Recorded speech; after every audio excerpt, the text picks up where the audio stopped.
এসেছে। আমাকে চেনেন? আমার পরিচয় দেওয়া লাগবে? গুড। বিসমিল্লাহির রহমানির রহিম। আজকের এই নির্বাচনী জনসভার সম্মানিত সভাপতি, এ ভাই স্লোগান বন্ধ করতে হবে, স্লোগান বন্ধ না করলে বক্তব্য দিব না।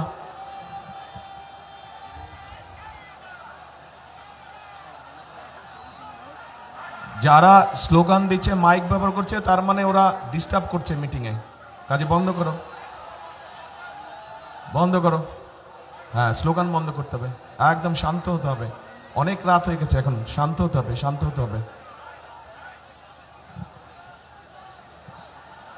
প্রিয় ভাই বোনেরা, বক্তব্য শুনবেন? আচ্ছা, তাহলে কথা বলি আমি, কিন্তু একটু শান্ত হয়ে বসতে হবে সবাইকে, তাহলে কথা বলা যাবে। হইচই করলে তো কথা বলা মুশকিল। এখন এই যে এখানে হাজার হাজার ভাই বোনেরা উপস্থিত আছেন, মঞ্চে দলীয় নেতা কর্মীরা আছেন, সামনে মুরব্বীবর্গ আছেন। আসসালামু আলাইকুম। আসসালামু আলাইকুম। ভালো আছেন সবাই? আচ্ছা, প্রথমেই আমি আপনাদের কাছে ক্ষমা চাই নিচ্ছি, কারণ আমাদের এখানে আসার কথা ছিল 6টার সময়। আমরা এসেছি এখন কটা বাজে? 12টা বেজে গেছে না? 12টা বাজে, 12টা 12:30 বাজে বোধ নাকি? 3 মিনিট কম 12টা, 6 ঘন্টা লেগেছে। কারণ সেই ময়মনসিংহ থেকে আসার পথে সারা রাস্তা শুধু আপনারা যেরকম এখানে অপেক্ষা করছেন, ঠিক সারা রাস্তা মানুষ এরকম অপেক্ষা করছিল। সকলের সাথে একটু হাত মেলে আসতে আসতে অনেক সময় লেগে গেছে, আপনাদেরও কষ্ট হয়েছে। সেই জন্য আমি সকলের পক্ষ থেকে দুঃখ প্রকাশ করছি। এখন প্রিয় ভাই বোনেরা, রাত তো অনেক হয়ে গেছে, কথা লম্বা করে লাভ নাই। এই যে গাজীপুর শিল্পনগরী, গাজীপুর আমি মনে করি শুধু শিল্পনগরী না, এটি হচ্ছে বাংলাদেশের গার্মেন্টসের রাজধানী, গার্মেন্টস নগরী বা গার্মেন্টসের রাজধানী। এখন এই গার্মেন্টসে আমাদের লক্ষ লক্ষ মা বোনেরা কাজ করে, ভাইরাও কাজ করে এখানে। এই গার্মেন্ট শিল্প কে এনেছিল এই বাংলাদেশে জানেন আপনারা? কে এনেছিল বলেন তো? জিয়াউর রহমান, শহীদ রাষ্ট্রপতি জিয়াউর রহমান এই গার্মেন্ট শিল্পকে এই বাংলাদেশে নিয়ে এসেছিলেন। তার ফলে লক্ষ লক্ষ মানুষের কর্মসংস্থানের ব্যবস্থা হয়েছে, মা বোনদের কর্মসংস্থানের ব্যবস্থা হয়েছে। এই যে বিদেশে আমাদের শ্রমিক যায়, সেই শ্রমিক পাঠানোর ব্যবস্থা কে করেছিলেন?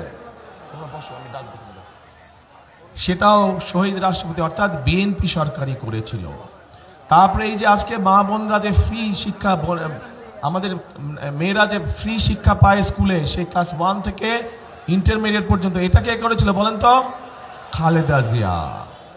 কাজেই এখন দেখেন, এই তিনটা দিয়ে একটা জিনিস বোঝাই দিলাম আপনাদের সকলকে, পরিষ্কার হয়ে গেল যে এই দেশের খেটে খাওয়া মানুষের জন্য যদি কোনো দল কাজ করে থাকে, সেটা বিএনপি একমাত্র করে থাকে। প্রিয় ভাই বোনেরা, আগামী 12 তারিখে নির্বাচনে বিএনপি ইনশাল্লাহ জয়ী হলে পরে আমরা অনেকগুলো পরিকল্পনা নিয়েছি। তার মধ্যে একটি পরিকল্পনা হচ্ছে এই যে যেমন গার্মেন্ট শিল্প আছে, এই গার্মেন্ট শিল্পের মতো নতুন আরো আমরা শিল্প আনবো, যেখানে আমাদের আরো বেশি সংখ্যক মা বোনেরা কর্মসংস্থানের ব্যবস্থা হবে, যেখানে আমাদের তরুণ ভাই বোনেরা সেখানে কর্মসংস্থানের ব্যবস্থা করতে হবে। নতুন শিল্প আমরা এই দেশে নিয়ে আসব, যেখান থেকে আবার দেশে আরো বেশি বিদেশে রফতানি হবে। এখন শুধু সেটাই নয়, আমরা এই যে লক্ষ লক্ষ মা বোনেরা আছে, এই মা বোনদের কথা চিন্তা করে আমরা আরেকটি পরিকল্পনা গ্রহণ করেছি।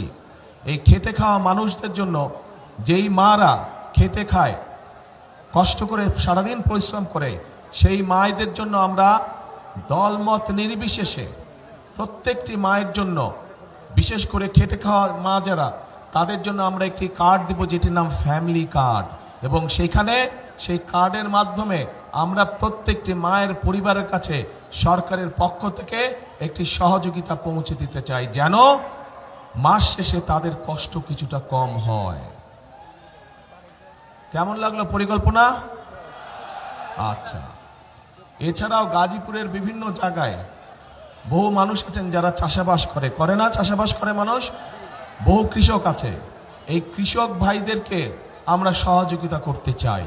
এবং সেই জন্য কৃষক ভাইদের জন্য আমরা একটা কৃষক কার্ড তৈরি করেছি, যেই কার্ডের মাধ্যমে আমরা কৃষক ভাইদের কাছে সহযোগিতা পৌঁছে দেব, যাতে করে কৃষক ভাইদের উপকার হয়। এর বাইরে আমরা শুধু গাজীপুর জেলার জন্য, এই যে গাজীপুর, এই গাজীপুরের জন্য আমরা কতগুলো চিন্তা ভাবনা করেছি এই এলাকার মানুষের বিভিন্ন সমস্যার কথা চিন্তা করে। যেমন আপনাদের এইখানে জয়দেবপুর রেল ক্রসিং এর উপরে একটা ওভারপাস নির্মাণ করা, যেটা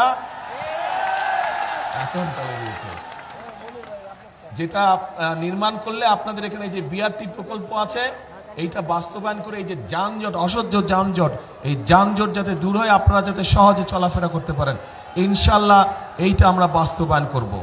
শুধু তাই নয়, বিশেষ করে আমাদের নারী শ্রমিক যারা আছেন তারা যাতে নিশ্চিন্তে টেনশনে না থাকেন সন্তানদেরকে নিয়ে, সেই জন্য কিছু কিছু গার্মেন্টসে আছে, বাট সকল শিল্প প্রতিষ্ঠানে আমরা আমাদের বোনদের জন্য তাদের বাচ্চারা যাতে ঠিকভাবে থাকে, ঠিকভাবে তাদের দেখাশোনায়, তাদের জন্য ডে কেয়ার সেন্টার তৈরি করার পরিকল্পনা আমরা নিয়েছি। প্রিয় ভাই বোনেরা, আপনাদের এখানে বড় বড় কয়েকটি খাল আছে, তুরাগ, তারপরে লবণদহ আর চিল্লাই খাল আছে। এগুলো কি বন্ধ হয়ে গেছে? এগুলো পানি আছে না নাই? চলে? হ্যাঁ, দূষণে সব বন্ধ হয়ে গেছে। তো এটা কি খাল খনন করা দরকার, পরিষ্কার করা দরকার? করবেন সবাই মিলে? আমরা যদি শুরু করি কাজ, করবেন? কারা কারা যাবেন? হাত তুলেন। কারা কারা পরিষ্কার যাবেন? ঠিক আছে, ইনশাল্লাহ 12 তারিখে ধানের শীষকে যদি বিজয় করে নিয়ে আসেন, এই তিনটাকে দূষণ মুক্ত করব আমরা, তিনটা খালকে পুনর্খনন করব আমরা, যাতে এখান দিয়ে পরিষ্কার পানি চলাচল করতে পারে। ইয়েস, লাগা লাগা ধান লাগা। প্রিয় ভাই বোনেরা, আপনাদের এখানে শ্রমিক ভাইদের জন্য আমরা, আমাদের একটি পরিকল্পনা আছে যে তাদের আবাসনের সমস্যা আছে, বিরাট সমস্যা আছে আবাসনের, তাদেরকে স্বল্প মূল্যে যাতে থাকার ব্যবস্থা করা যায় সেটিরও একটি পরিকল্পনা আছে আমাদের শ্রমিক ভাইদের জন্য। এখন এই যে এই পরিকল্পনাগুলো আমরা গ্রহণ করেছি, এই পরিকল্পনাগুলোর পাশাপাশি আমরা নারীদের জন্য ফ্যামিলি কার্ড, কৃষক কার্ড করছি কৃষকদের জন্য। এছাড়াও আপনাদের সকলের কাছে, বিশেষ করে মা বোনদের কাছে এবং শিশুদের কাছে চিকিৎসা সেবা পৌঁছে দেওয়ার জন্য আমরা প্রত্যেকটি এলাকায় এলাকায় একজন করে আমরা হেলথ কেয়ারার দিতে চাই, যাতে করে মায়েরা এবং বাচ্চারা ছোটখাটো অসুখের চিকিৎসা ঘরে বসেই তারা পেতে পারে, সেই ব্যবস্থা আমরা করতে চাইছি। সবার আগে বাংলাদেশ। বুঝলাম তো, সবার আগে বাংলাদেশ, কিন্তু আমার পরিকল্পনাগুলো ভালো লোক না খারাপ লোক কিছু কয়ও না, বুঝিও না। ঠিক আছে, পরিকল্পনাগুলা তো এগুলা কাম করা যায়। আচ্ছা, তো করা গেলে বলবেন তো ভাই, কি বলছি না বলছি, ভালো লাগলো না লাগলো বলবেন তো, নাহলে কেমন করে বুঝবো। এখন প্রিয় ভাই বোনেরা, কিন্তু এই কাজগুলো যদি আমাদেরকে করতে হয়, এই কাজগুলো যদি আমাদেরকে করতে হয়, তাহলে তো কি করতে হবে? এই কাজগুলো যদি বাস্তবায়ন করতে হয় বিএনপিকে, তাহলে আপনাদের কি করা লাগবে? হ্যাঁ, ধানের শীষকে জয়যুক্ত করা লাগবে। দাঁড়ান তো, প্রার্থী কারা কারা আছেন দাঁড়ান, আপনারা আমাদের গাজীপুরের প্রার্থী সামনে আসেন, এখানে এই পাশ দিয়ে দাঁড়ান, আমার ডান সাইড দিয়ে দাঁড়ান সবগুলো। জি, সবাই ডান পাশ দিয়ে দাঁড়ান, দাঁড়াও। আরে কি কনফিউজ ব্যাপারে, দাঁড়াও না এখানে। এদেরকে চিনেন? এদের সবার হাতে আমরা ধানের শীষ দিয়েছি, কিন্তু এই যে যেই কাজগুলো বললাম, এই কাজগুলো যদি আপনাদের উপকারে লাগে মনে করেন, তাহলে এই মানুষগুলোকে ধানের শীষ দিয়েছে, এই ধানের শীষকে জয়যুক্ত করতে হবে, এই মানুষগুলোকে জয়যুক্ত করতে হবে। পারবেন কি? পারবেন? হ্যাঁ, এদেরকে জয়যুক্ত করতে হবে। এদেরকে যদি জয়যুক্ত করা হয়, তাহলে এই যে খাল খননের কথা বললাম, এদেরকে যদি জয়যুক্ত করা হয়, তাহলে যে ফ্লাইওভারের কথা বললাম, এদেরকে যদি জয়যুক্ত করা হয়, তাহলে শ্রমিকদের আবাসনের কথা বললাম, এই সবগুলো কাজ, এই যে নারীদের জন্য ফ্যামিলি কার্ডের ব্যবস্থা, কৃষক কার্ড, এই সবগুলো কাজ করা যাবে এই ধানের শীষ যাদের হাতে তুলে দিয়েছে এদেরকে জয়যুক্ত করলে পরে। কিন্তু এই যে 12 তারিখে বসেন আপনারা, এই যে 12 তারিখে যে আপনারা যাবেন, কোথায় যাবেন বলেন তো? সকাল সকাল, হ্যাঁ, ভোট কেন্দ্রে। কখন যাবেন? হ্যাঁ, কখন যাবেন? রাইট, ফজর পড়ে যাবেন না, যার যার ভোট কেন্দ্রের সামনে গিয়ে জামাত করে ফজর পড়বেন, যাতে আগে থেকে ওখানে কেউ অবস্থান নিতে না পারে। ধানের শীষের যত ভোটার আছে আপনার আশেপাশে সবাইকে নিয়ে ওখানে গিয়ে ফজরের জামাত আদায় করবেন এবং বসবেন, যেন কেউ ষড়যন্ত্র করে আগেই ভিতরে ঢুকে বসে না থাকে। এই সতর্ক দৃষ্টি রাখতে হবে। গত 15-16 বছর আপনারা দেখেছেন কিভাবে এই এলাকার সহ সারা বাংলাদেশে আপনাদের যে ভোটের অধিকার, সেই অধিকারকে কিভাবে ডাকাতি করে নিয়ে গিয়ে আসলো। এইবার ডাকাতি করতে দিবেন? ভোট ডাকাতি হতে দিবেন? এই গাজীপুরের মানুষ কিন্তু প্রমাণ করে দেখিয়েছে 2024 সালে আন্দোলনের সময় এই গাজীপুর থেকে হাজার হাজার মানুষ সেদিন ঢাকা শহরে গিয়েছিল। কাজেই এই যে আমাদের গণতন্ত্রকে যে আবার পুনরুদ্ধার করেছে, স্বাধীনতাকে যে আবার রক্ষা করেছে, গাজীপুরের মানুষের বিরাট একটা অবদান আছে। কাজেই এই অবদানকে কোনোভাবেই বৃথা দিতে যাওয়া যাবে না। আর প্রিয় ভাই বোনেরা, আপনাদের কাছে আমার আরেকটা হক আছে। এই সেই গাজীপুর, এই সেই ভাওয়াল মাঠ, যেখানে স্বাধীনতা যুদ্ধের আগে ছোটবেলায় আমি এই মাঠে অনেক দৌড়াদৌড়ি করেছি, এই মাঠে অনেক খেলেছি আমি। এই মাঠের ওইখানে এইদিকে তো রাজবাড়ি, বোধহয় এইদিকে না, আমার হাতে ঠিক রাজবাড়ির উল্টা দিয়ে ওখানে ছোট ছোট দুটো লাল রঙের বাংলো ছিল আগে। প্রথম যেই বাংলোটা ছিল, এখানে মুরব্বী যারা আছে তাদের খেয়াল আছে, প্রথম যেই বাংলোটা ছিল ওইটাতে আমরা থাকতাম, আব্বা আম্মা আমি আর আমার ছোট ভাই, আমরা 4 জন ওইটাতে থাকতাম। কাজেই ছোটবেলাটা আমার এই গাজীপুরে, বহুদিন এই ছোটবেলাটা আমার এই জায়গায় কেটেছে। আমার এই মাঠে আমি অনেক দৌড়াদৌড়ি করেছি, অনেক খেলেছি আমি। কাজেই গাজীপুরের মানুষের কাছে আমারও একটি হক আছে। আমার শিশুকাল আপনাদের সাথে কেটেছে, কাজেই ওই হিসাবে আপনাদের কাছে আমারও দাবি থাকলো ধানের শীষকে জয়যুক্ত করার জন্য। কে দাবি করতে পারে? ধন্যবাদ।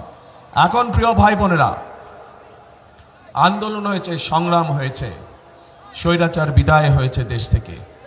এখন হচ্ছে দেশ গড়ার পালা, এখন হচ্ছে মানুষের ভাগ্য পরিবর্তন করার সময়। কাজেই আমাদেরকে পরিশ্রম করতে হবে, আমাদেরকে কাজ করতে হবে, আমাদেরকে ঐক্যবদ্ধ থাকতে হবে। আমরা যদি ঐক্যবদ্ধ থাকি, আমরা যদি কাজ করি, আমরা যদি পরিশ্রম করি, ইনশাল্লাহ ধীরে ধীরে আমরা আমাদের সেই প্রত্যাশিত বাংলাদেশকে গড়ে তুলতে সক্ষম হব। কে একসাথে আমরা কাজ করব? ইনশাল্লাহ। সেজন্যই আমি বলি, সেজন্যই আমি একটি কথা বলি, করব কাজ, কে করব কাজ, গড়ব দেশ। সবার আগে, রাইট, সবার আগে বাংলাদেশ। কাজেই সেই বাংলাদেশকে যদি গড়ে তুলতে হয়, তাহলে আমাদেরকে একসাথে থাকতে হবে, আমাদেরকে সঠিক লোককে ভোট দিয়ে জয়যুক্ত করতে হবে, যাতে তারা আপনাদের সমস্যার সমাধান করতে পারে, এলাকার মানুষের সমস্যা করতে পারে, এলাকার সমস্যার সমাধান করতে পারে। এবং আমাদেরকে সতর্ক থাকতে হবে, যেই অধিকার আদায় করার জন্য হাজার হাজার মানুষ জীবন দিয়েছে, সেই অধিকার যাতে ষড়যন্ত্রকারে আর কেউ ছিনিয়ে নিতে পারে না। এই ব্যাপারে আমাদেরকে সতর্ক থাকতে হবে, সজাগ দৃষ্টি রাখতে হবে।